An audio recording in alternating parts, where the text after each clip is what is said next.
Hello, everyone, and welcome back. Today we're reading an AI assisted story here. This is the USS Zandilar. This is based off of uh, kind of the Herbert class, which is a subclass of the Oberth class starship. So, as we begin here, hopefully this all works out pretty good. I'm not the best reader, but we'll work through it and go from there. So, the scent of recycled air, faintly metallic and spiced with ozone, was the first thing Captain Nora Richards registered as she stepped onto the gangway. Below Earth space dock teemed with the organized chaos of departure, shuttle traffic humming, cargo bays cycling, and a constant stream of personnel moving from various starships. Today was their turn. Today, the USS Zandilar, NCC 52084, would finally leave orbit. Nora adjusted the collar on her red command uniform, a flicker of anticipation dancing in her bright blue eyes. It had been a long year of shakedown cruises and final systems checks, but the Zandilar was was ready. Her crew was ready. Captain on deck, a crisp voice announced, and Nora offered a warm smile to the security officer at the airlock. "As you were, Ensign," she replied, stepping through and onto her ship. The bridge, for all of its technical complexity, always felt like home. She walked directly to her command chair, pausing to run a hand over the polished armrest before settling in. "Report," she stated, her voice calm and authoritative. "All personnel reporting aboard, Captain." Lieutenant Jason Wellman's cheerful voice rang out from his security station. His usual happy demeanor a welcome constant, he checked a final manifest on his pad. "Lieutenant Wellman and security detachment were the last to board, Captain." On the engineering deck, Ensign Daniel Key, ever the picture of focused precision, stood before the pulsing glow of the warp core. His engineering pad clutched firmly. "Warp core online and stable, Captain. All conduits green across the board. We are ready for warp out on your command." His tone was quiet, but his presence was palpable. Besides him, engineer's mate, Dana Debbing, equally quiet and lost in the data on her own pad, nodding in agreement, running a diagnostic on a secondary coolant loop. In sickbay, the young ensign, Jenny Polvik, her brown hair tied back in a neat ponytail, ran a final scan of the biobeds. Sick bay fully stocked and prepared, Captain. All medical systems normal. Even with her uh, skirted uniform, she exuded the air of professional readiness, though a faint blush always seemed to accompany her reports to the captain. On the astrogation console, a faint shimmer of anxiety played across Sarah Johnson's face, but her bubbly enthusiasm for the stars always won out. Her fingers danced across the holographic display, confirming the trajectory. "Navigation ready, Captain. Course laid in for Sector Gamma Quadrant Patrol. Pending space dock clearance. All stellar cartography updated." Nora took a moment to look at each of them, her hand resting lightly on the arm of her chair. This was her crew, diverse, talented, and eager. She felt a surge of pride. "Very good," Nora said, her gaze sweeping across the main view screen, which currently showed the vast interior of Earth space dock. Space dock? This is Starship um, Zenthiel, Zenthlor, requesting undocking procedures and departure clearance. A moment of static, then the space dock controller's voice crackled. "USS Zandilar, you are cleared for undocking. Departure vector 040 Mark 5275. Good luck, Captain Richards." "Thank you, space dock." "Helm, take us out. Aft thrusters, slow and steady." The ship vibrated almost imperceptibly. Imperceptibly, as the powerful thrusters engaged slowly, majestically, the Zandilar uh, began to drift away from the massive structure of Earth space dock. The view screen changed, showing Earth a breathtaking swirl of blue and white, shrinking as they gained distance. Ensign, impulse power, Nora commanded, her voice soft but firm. The stars outside, once tiny pinpricks, began to stretch into faint streaks of light. The Zandilar was accelerating, leaving the familiar behind. Course lighting, Captain, Sarah's voice, though still with a hint of nervousness, was filled with excitement. Ready for warp, on your command. Nora leaned back in her chair, a genuine smile grimacing her lips. This is what they were built for. This is what they were meant to do. Engage warp drive, she ordered. With a profound hum and resonated through the deck plates. The stars outside stretched into brilliant and possibly long lines, then coalesced into a swirling tunnel of light. The USS Zandilar leapt into warp, a new journey beginning, carrying a diverse crew into the vast unknowns of the galaxy. The first few weeks of patrol were rhythmic ballet of routine, long range scans, minor system adjustments, and the occasional scientific survey of uncharted nebula. Life aboard the Zandilar settled into a comfortable rhythm, a testament to Captain Richard's leadership and her crew's professionalism. Then the anomaly. Captain, I'm detecting a faint energy signature, highly localized, Sarah Johnson announced, her bubbly demeanor momentarily overshadowed by a professional seriousness, her fingers flying across her astrogation console. It's barely registering, almost like a ghost in the stellar background. Nora leaned forward on her command chair. On screen, Ensign. The main view screen shimmered, resolving into an image that sent a chill down Nora's spine. It was a starship of what was left of one, heavily damaged, drifting silently in the void.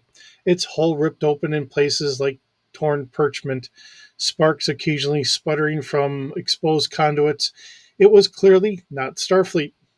Its design was sleek, predatory, unlike any known Federation vessel. Damage assessment, engine key, Nora ordered her voice low. Daniel Key from the engineering station ran a rapid scan. Extensive hull breaches, Captain. Power fluctuations indicate core systems are offline, though there's a residual energy signature. As Ensign Johnson reported, no life signs, Captain. At least not that I can detect from this distance. Can you identify the vessel? Run it against known registries. No, negative, Captain. No match in Starfleet databases, nor in any known hostile or allied fleets. Daniel's brow furrowed in concentration. It's unique. Nora considered the implications. An unknown derelict ship, seemingly destroyed by an unseen force. Lieutenant Wellman, she said, turning her attention to her head of security. Prepare an away team. I want you to beam aboard and investigate. Take Ensign Deming with you. Her engineering expertise will be invaluable. Jason Wellman's usual jovial smile was replaced by a look of steely determination. Aye, Captain. Will do. Standard away team gear, phasers on stun, tricorders on the ready. He moved quickly towards the transporter room, a stark contrast to his usual happy go lucky stride. In engineering, Dana Debbing, her pad still in her hand, looking up at the command. Her quiet demeanor remained, but her eyes held a spark of focused resolve. She quickly gathered specialized sensors and a diagnostic kit, her movements efficient and precise. Minutes later, in the transporter room, Jason and Dana stood on the pad, the air humming around them, energized. Nora's voice came over the comm. A familiar shimmering light enveloped them. And in a flash of sparkling particles, Lieutenant Wellman and Ensign Debbing vanished from the Zandilar's transporter pad, materializing moments later on the silent, broken deck of a derelict ship. The air was frigid, the silence absolute, broken only by the faint hiss of an environmental suits. The deck plating beneath their boots was uneven, warped by the destruction. Flickering emergency lights, powered by the ship's last dying reserves, cast long, eerie shadows. Debris littered the corridor, twisted metal, shattered consoles, the unidentifiable organic smears that made Jason's stomach churn. Sensors reading heavy atmospheric contamination, Lieutenant, Dana reported quietly, her voice a calm counterpoint to the desolate environment. As she scanned with her tricorder, compensating for environmental suit scrubbers, life support minimal, barely holding. Any sign of what happened? Jason asked. His phaser held ready, his eyes sweeping the darkened corridor. Extensive energy weapon damage, consistent with multiple direct hits, Dana analyzed, pointing her tricorder in a scorched section of the bulkhead. The structural integrity field failed catastrophically. Looks like they were overwhelmed, Lieutenant. She paused, her voice dropping. There are signs of a struggle here, not just structural damage. They moved deeper into the ship, navigating through the debris and wreckage. Each ship echoed ominously. The ship was a tomb. They were approaching. As they approached what appeared to be the bridge, a low guttural growl echoed from deeper within the ship. The sound was sent, or the sound that sent a jolt of pure adrenaline through Jason. Did you hear that, Ensign? He whispered, raising his phaser. Dana nodded, her usually quiet demeanor replaced by taunt alertness. Her tricorder suddenly blared a rapid series of alarms. Lieutenant, multiple non humanoid life signs rapidly approaching from ahead. Jason, before he could react, a grotesque, multi limbed creature, its eyes glowing with malevolent intent, lunging from the shadows, its fangs bared. Incoming! Jason roared, his phaser already up and firing. The stun beam struck the creature, but it barely seemed to phase it. The monstrosity shrieked a sound like tearing metal and continued its charge, its clawed limbs scrambling against the deck plating. Dana, ever pragmatic, didn't hesitate. Phaser on full, Lieutenant, she shouted, switching her own phaser to a higher setting. She fired a steady beam burning into the creature's tough hide. It recoiled with a pained screech, giving them a precious few seconds. What is that thing? Jason gritted out, laying down another stun blast that momentarily staggered the attacker. Unidentified xenomorph, Lieutenant. Aggressive, highly resilient to energy discharge. Dana yelled back, her tricorder now useless against the immediate threat. She noticed a sparking conduit above them. Lieutenant, aim for the conduit above its head. Overload it. Jason understood immediately. He shifted his aim, charged his phaser. Just as the creature lunged again, a guttural snarl ripped from its throat. Jason fired a supercharged blast. It struck the already damaged conduit. With a blinding flash and a shower of sparks, the conduit exploded, showering the creature in high energy plasma. The xenomorph shrieked a final ear-splitting cry and collapsed.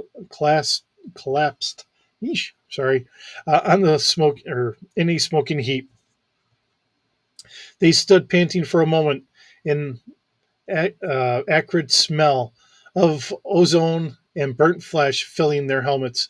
Good call, Ensign, Jason managed, lowering his phaser slightly, but still keeping it ready. Captain to away team. Nora's voice crackled urgently in their comms. We're detecting multiple warp signatures, decloaking, unidentified vessels, uh, confirmed pirate designation. Uh, they're targeting the derelict. You need to get out of there now. All right, Indy, go on. All right. Pirates, Jason muttered, his eyes wide. They're coming back for it. Their weapon signatures match the damage of the vessel, Captain. Daniel Key's voice added, his tone grim. They're locking on. Multiple plasma torpedoes incoming. Acknowledged, Captain. Jason replied, pulling Dana by the arm. Debbing, let's go. Transport immediately. Transporter interference, Lieutenant. Dana gasped, fumbling with her comm. The weapon's fire is jamming us. I can't get a lock. Outside, the Zandilar's view screen showed the horrifying reality. Three heavily armed pirate vessels, their hulls scarred and menacing, were converging on the derelict. Plasma torpedoes, glowing spheres of destruction, launched from their weapons ports, streaking toward the crippled ship. Brace for impact, Nora yelled on the bridge of the Zandilar as the derelict was hit by the first volley. Inside the derelict, the impact was catastrophic. The deck plates buckled, emergency lights flickered and died, plunging them into near total darkness. The ship groaned and screamed around them, a death rattle of twisting metal. Jason and Dana were thrown violently against a bulkhead. Damage report, Jason shouted, struggling to regain his footing, his phaser beam cutting through the gloom. Localized hull breaches expanding rapidly, Dana yelled, her tricorder faintly showing a flicker of life, but the data was terrifying.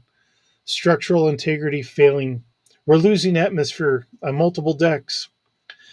Another impact closer this time, the entire ship vibrating violently, and the section of the corridor ahead simply disintegrated in a shower of sparks. The rushing air, Captain, we're still jammed, Jason yelled into his comm, fighting against the ship's death throes. We need a window. Can you create one? Nora's voice was calm, but the tension was evident. Daniel, can you get them to a targetable area? Even a momentary power surge. Working on it, Captain.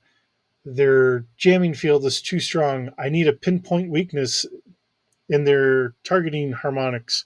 Daniel furiously worked his console. Uh, on the derelict, Dana noticed a console, miraculously still perfectly intact, sparking erratically. Lieutenant, this console here, if I can reroute emergency power, I might be able to create a localized surge, disrupt the jamming for a second.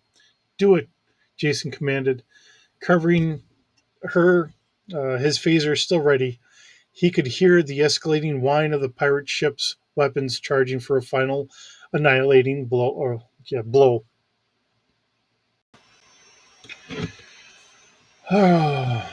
Dina's fingers flew across the damaged console, sparks flying as she bypassed safety protocols, rerouting what little power remained. The console groaned, lights flared, and then, with a guttural roar, a localized electromagnetic pulse surged from the console, washing over their immediate vicinity. Captain, I have a momentarily clear window, Daniel shouted, his voice triumphant. Away team, now. Jason, go, Dana yelled, pushing him towards the spot. No, we go together. Jason grabbed her arm. Lock on, Zandilar. Two to transport. On the Zandilar's bridge, the transporter chief's voice was urgent. Partial lock, Captain. It's unstable. Do it, Nora commanded, her eyes fixed on the view screen where the derelict was dissolving under the pirates' onslaught. A fraction of a second later, two shimmering figures materialized on the Zandilar's transporter pad, coughing and disoriented. Jason and Dana, barely a heartbeat later. The derelict ship on the view screen erupted into a blinding fireball, consumed by the pirates' final attack. Wellman, Debbing, report, Nora demanded, rushing to the transporter room. We made it, Captain, Jason gasped, pulling off his helmet, a smudge of soot on his cheek. Barely. That ship, or whatever was on it, it's gone. Dana, her quiet composure rattled but intact, simply held up her pad. I salvaged some data, Captain, before the final hits. It's heavily corrupted, but there's something here. Her eyes were wide, hinting at the horrors that they had just escaped. Something important. Nora looked from her two shaken but alive crew members, then to the view screen. Uh, where only an expanding cloud of debris remained. The mission had just taken a very unexpected turn. The trip to Starbase 12, the nearest Federation outpost, was tense. The destruction of the derelict ship, combined with unnerving encounter with the alien creature, had left a palpable unease on the Zandilar. Daniel Keel and Dana Debbing immediately began a full analysis of the corrupted data Dana had managed to salvage, while Jenny Polvik conducted thorough medical scans on Jason and Dana, despite their protest of feeling perfectly fine. Upon arrival, the Zandilar docking in one of Starbase 12's cavernous berths, Captain Richards, accompanied by Jason and Dana, went directly to a secure briefing room, where a senior Starfleet intelligence officer, Commander T'Pau, awaited them. Nora laid out the report detailing the discovery of the derelict, the creature, and the sudden attack by the pirates. Jason added his account of the struggle, and Dana presented her salvaged, still heavily corrupted data. The creature, it was unlike anything I've ever encountered, Commander, Jason explained, a slight tremor in his voice as he described its resilience. Phasers on stun barely affected it, but we overloaded a conduit just to take it down. And the pirates returned specifically to destroy the derelict, Nora added, her expression grim. They wanted no trace of that ship to remain. Commander T'Pau, a stern faced Vulcan, studied the data with an unreadable expression. Fascinating. Your description of the organism, Lieutenant, matches certain unconfirmed intelligence reports regarding bioengineered weapons research by a clandestine group known only as the Obsidian Hand. At that moment, Ensign Jenny Polvik burst into the briefing room, her usual uh, blush replaced by an alarming pallor. Captain, Lieutenant Wellman, I need to speak with you two immediately. It's urgent. Ensign, this is a secure briefing, Nora began, but Jenny cut her off, her voice trembling. It concerns Lieutenant Wellman's health, Captain, and that creature. She held up a medical pad. Its screen displayed an intricate cellular structure. That's that smudge that was on your face, Lieutenant. I've been running continuous scans. It wasn't just soot. It's genetic nanotechnology. Jason's eyes widened, and he instinctively touched his cheek where the smudge had been. Nanotechnology? What are you talking about, Ensign? Jenny took a deep, shaky breath. During the fight, when the conduit exploded, the microscopic spray of the creature's biological material, laced with highly advanced genetic nanites, were introduced to Lieutenant Wellman's skin. It's too small to see with the naked eye, but the bioscanner picked it up. What does it mean, Ensign? Nora asked, her concern deepening. It means, Jenny swallowed hard, that the creature wasn't just an organism. It was a genetic experiment, a bioweapon. And the nanites are designed to rapidly rewrite cellular structures. They've begun to bond with Lieutenant Wellman's DNA. That creature, it was a genetic experiment gone wrong. As you surmised, uh, Captain, but the wrong part is that its escape it is designed to evolve. A tense silence fell over the room. The implication was clear. The creature was not merely a monster, but a testament to a dangerous, uncontrolled genetic manipulation. And now a part of it, albeit microscopic, is inside Jason. Dina Debbing, who had been quietly working on her pad, suddenly gasped, Commander T'Pau, Captain, I've managed to decrypt a fragment of the derelict's logs. It's heavily fragmented, but it confirms Ensign Polvik's findings. This ship belonged to the Obsidian Hand. They were transporting prototypes, experimental bioweapons. Commander T'Pol's Vulcan expression or composure finally cracked, a flicker of genuine concern crossing her features. This is worse than anticipated. The Obsidian Hand's goal is to create the un, ultimate adaptable life form, a weapon capable of rapid evolution in any environment. And one of those weapons attacked me, Jason said, his voice quiet, almost stunned. And now I have its nanites in my system. Jenny nodded gravely. We needed to begin immediate treatment, Lieutenant. We don't know the full scope of their programming. They could be dormant. They could be slowly changing you. Nora looked at her security officer, then the grim faces of her crew and the Starfleet intelligence officer. The encounter of the derelict was no longer just an investigation, it was a direct threat. The Zandilar had stumbled upon a dangerous secret, and now one of their own might be unwillingly carrying the seeds of that secret with him. The galaxy was a far more dangerous place than it had been a moment ago. The Obsidian Hand was a threat that needed to be stopped before the genetic experiments spread beyond control. Captain, the USS Zandilar, NCC 52084, is ready for departure, Daniel Kill reported from the engineering console. His voice steady despite the recent unsettling revelations. The hum of the warp core resonated through the deck, a familiar comfort. Nora sat in her command chair, a heavy weight on her shoulders. The briefing with Commander DePaul had concluded with stark instructions.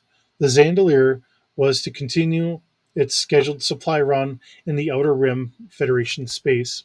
Intelligence would handle the Obsidian Hand, but their own mission, vital to maintaining the far flung outposts, could not be delayed. The difficult part was Jason Lieutenant Wellman, despite his protest, and the promise of a swift recovery, had been ordered to remain on Starbase 12. Ensign Polvik and Starbase medical team were working around the clock to analyze the genetic nanites and formulate a treatment. Leaving one of her crew members behind like this felt like abandoning a limb, especially someone as vital and cheerful as Jason. Nora looked at the empty security station, usually occupied by Jason's smiling face. The absence was palpable. Understood, Ensign Keel, or Key. Nora replied, her gaze sweeping over the reduced bridge crew. Sarah Johnson was at astrogation, her bubbly nature muted, but her focus was sharp. Sorry.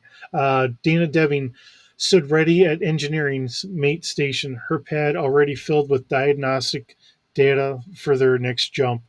Ensign Pulvik, after giving her final detailed medical report, was in sickbay, still reviewing Jason's data for any missing cues,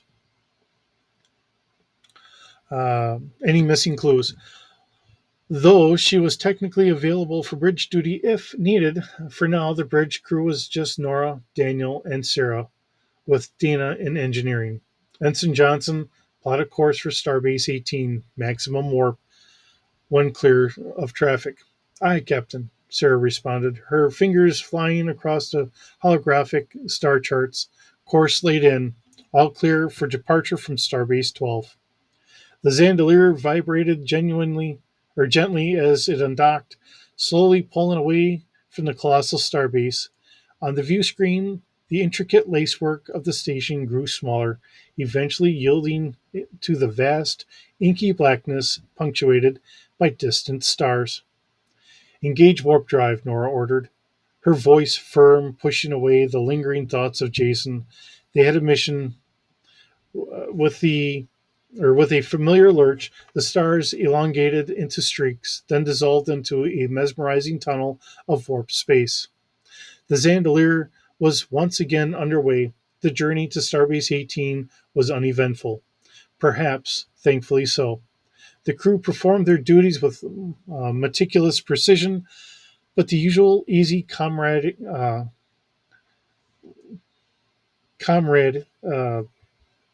going to mess this word up. Um, was subdued. The empty security station served as a consistent reminder of Jason's absence and the unseen threat of this obsidian hand. Daniel Keel, in particular, or Key, I think I'm going to have to rename him at some point. Daniel Key, in particular, seemed to shoulder extra responsibility, overseeing not just the warp core, but consistently monitoring all systems for any anomalies. His engineering pad, a permanent fixture in his hand, Dana Debbing, ever quiet, worked diligently in engineering, assisting Daniel and performing routine maintenance. Her salvaged data from the derelict remained a priority for analysis during her off duty hours.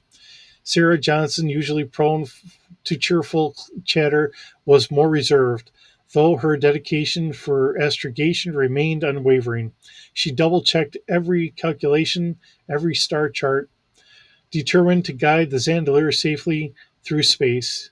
Even Ensign Polvik, down in sick bay, felt the pressure, constantly reviewing medical texts and nanite research, hoping to find a breakthrough for Jason.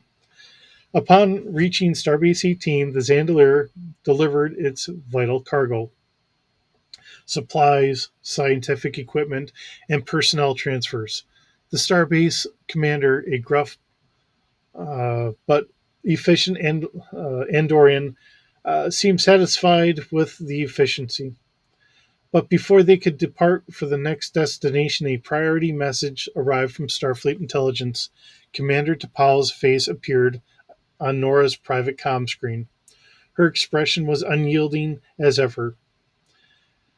Captain Richard, Captain Richards, T'Pol began without preamble.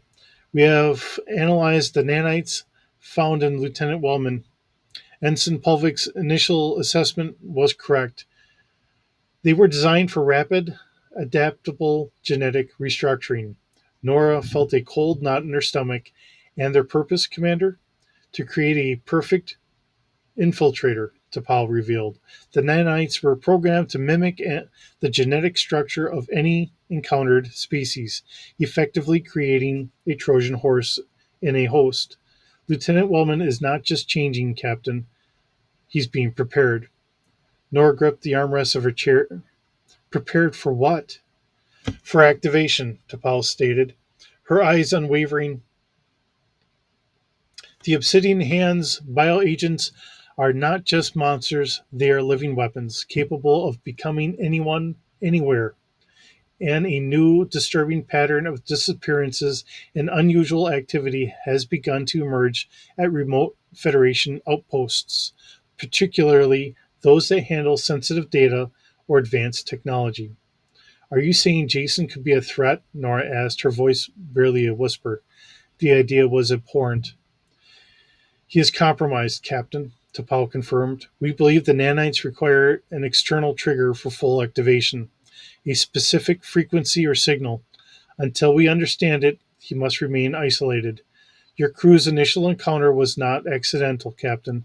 The Obsidian Hand deliberately left the derelict as bait, and they successfully planted their seed in one of our officers. Nora disconnected the call. The silence on the bridge suddenly deafened. The Zandilar had been on a routine supply run, but now they were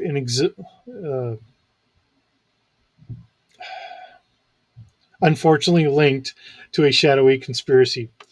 The fate of Starfleet, and perhaps even Jason himself, might depend on their ability to uncover the Obsidian Hand's true intentions before it was too late. And they would have to do it with 5 crew members, not 6, with the chilling knowledge that one of their own was being unwillingly prepared as a weapon against them. All right, so this is the start. I have quite a few parts kind of put together here.